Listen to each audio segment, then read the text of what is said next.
les élèves! Alors aujourd'hui, je suis vraiment contente de te présenter le projet d'écriture qu'on va faire pour les prochaines semaines.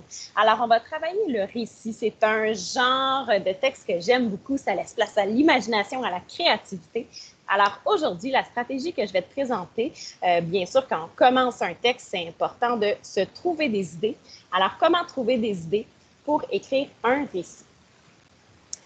Alors, bien sûr, un récit, tu travailles ça depuis quelques années. Tu as une petite idée, c'est quoi? Donc, en 5e année, un récit, ce à quoi on s'attend, c'est d'avoir une situation initiale, une introduction, donc un élément déclencheur, des péripéties, un dénouement et une situation finale, une conclusion à ton histoire. Donc, c'est ce qu'on va travailler ensemble et dans les prochaines capsules, je vais tout décortiquer ça de façon beaucoup plus précise.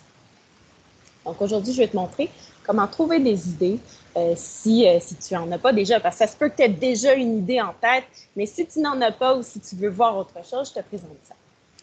Alors, quel genre de récit on peut écrire? Il y a plein de genres. Si tu penses à la bibliothèque, à ta bibliothèque de chambre, à tous les romans que tu peux avoir lus, il y a plusieurs genres différents. Tu peux écrire un récit de style policier. On a travaillé ça au début de l'année avec un suspect, un enquêteur et tout ça.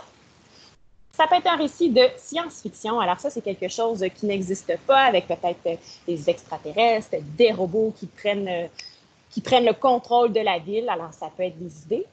Un récit réaliste. Donc ça, ça le dit, hein, c'est réaliste. C'est quelque chose qui peut arriver pour vrai à n'importe qui. Un récit fantastique. Tu vois, j'ai mis Harry Potter. Je trouve que ça représente bien les sorcières, les fées et tout ça. Un récit d'aventure. Un petit bémol que je peux te faire, c'est qu'on peut mélanger aussi tout ça. Donc, je pourrais avoir un récit réaliste et y intégrer de l'aventure à l'intérieur. Tu peux faire certains mélanges. Tu as le droit. Une autre catégorie, c'est le récit historique. Alors, tu pourrais aller transposer ton histoire dans une époque et ajouter des éléments qui font partie de l'histoire. C'est possible. Donc, ici, j'ai mis un chevalier pour te donner une idée. Alors, une stratégie pour trouver des idées, c'est de combiner différents éléments d'une histoire. Alors, sur ta feuille, tu auras besoin de te faire 3 colonnes différentes. Et là, on laisse aller notre imagination. Dans la première, on va ressortir plein d'idées de personnages possibles. Dans la deuxième, on va ressortir des environnements, des endroits où ton histoire pourrait se passer. Et dans la troisième, ce sont des thèmes. Alors, qu'est-ce qu'on pourrait faire ressortir dans ton histoire? Et là, il n'y a pas de censure, tu sors tout ce qui te passe par la tête. Ça pourrait être une vieille dame, un astronaute, une mère de famille, moi en l'occurrence, un garçon de 5 ans, mon garçon peut-être, un chien, le mien, je pourrais prendre mon chien. Alors, tu peux partir de ce que tu vis et des gens que tu connais. Un médecin. Donc là, je sors plein d'idées, je ne me censure pas. Ça ne veut pas dire que je vais tout utiliser ça, mais je laisse aller mon imagination. Pour ce qui est de l'environnement, alors où est-ce que ça pourrait se passer cette histoire-là? Encore une fois, je sors tout ce que je peux. Un parc, un hôpital, une navette spatiale. Ben oui, j'ai pensé à un astronaute tantôt. Ça pourrait. Une école, je connais bien ça. Une forêt, une plage. Alors, tous ces éléments-là, je peux les utiliser autant de façon réaliste que je pourrais faire quelque chose de fantastique avec ça. Hein. Une forêt, c'est facile de transposer ça. Les thèmes maintenant. Alors, qu'est-ce que je veux faire ressortir dans mon histoire? C'est peut-être le courage de mon personnage principal.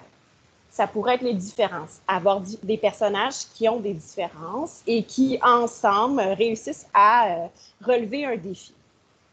L'esprit d'équipe. Bien sûr, si j'ai un personnage principal et des personnages secondaires, bien, ensemble, c'est ensemble qu'ils vont réussir à combattre je ne sais pas qui, je ne sais pas quoi. L'amitié, c'est souvent central dans une histoire. Et voilà. Donc là, tu sors plein d'idées.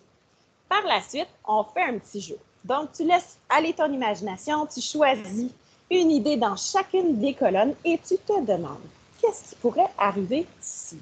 Alors, par exemple, si je prends ma petite madame, ma vieille madame, que je la place dans une forêt et que mon thème, ce sera les différences. Alors, tu peux faire cette étape-là à voix haute. Une vieille dame dans une forêt avec comme thème les différences. Cette vieille dame-là pourrait se promener puis je préfère quelque chose de fantastique. En fait, ça pourrait peut-être être une sorcière. Et là, en rencontrant des gens sur son passage dans la forêt, chacun va avoir une force qui va lui apporter quelque chose. Là, mon imagination pourrait s'emballer et inventer plein de choses avec ça. Qu'est-ce que je fais lorsque je trouve que c'est une bonne idée? Je le note sur une feuille en mots-clés et je recommence. Est-ce que ma première idée sera la bonne? Probablement pas. Alors, c'est en sortant plein de possibilités d'histoire que je risque de trouver la meilleure. Je continue avec autre chose. Un astronaute, ce serait logique de le placer dans une navette spatiale, hein? Et avec comme thème l'entraide. Ça pourrait être un astronaute dans la navette ou la station spatiale, et puis il pourrait se passer quelque chose, une explosion, des roches, des météorites qui frappent la navette. Et là, bien sûr, on n'est pas tout seul dans une navette ou une station spatiale. Alors, tout l'équipage, il va falloir qu'il s'entraide pour se mettre en sécurité, revenir au bercail. Ah, ça aussi, c'est une bonne idée. Alors, sur ma feuille, je prends mon crayon, je note mes idées rapidement et je continue. Alors, à toi maintenant, tu auras cet exercice-là à faire de ton côté. Je te rappelle les étapes. Donc, c'est un récit que tu auras à écrire avec les différentes étapes que tu connais. Par la suite, tu as différentes possibilités de genre de récit. Alors, à toi de voir qu'est-ce qui t'inspire le plus. Tu te fais 3 colonnes sur ta feuille, personnage, environnement et thème, et tu laisses aller ton imagination. Finalement, tu fais le petit jeu du mélange de ces 3 colonnes, tu peux faire ça à l'oral, tu prends des notes écrites et tu essaies de trouver la meilleure de toutes les idées que tu as eues.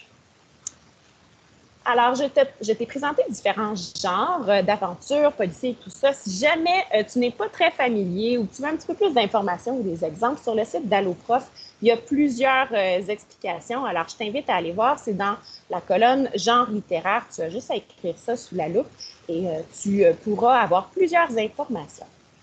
Sur ce, je te laisse jouer à trouver le plus d'idées possibles et cibler l'idée qui te servira de récit dans les prochaines semaines. Alors voilà, bonne écriture!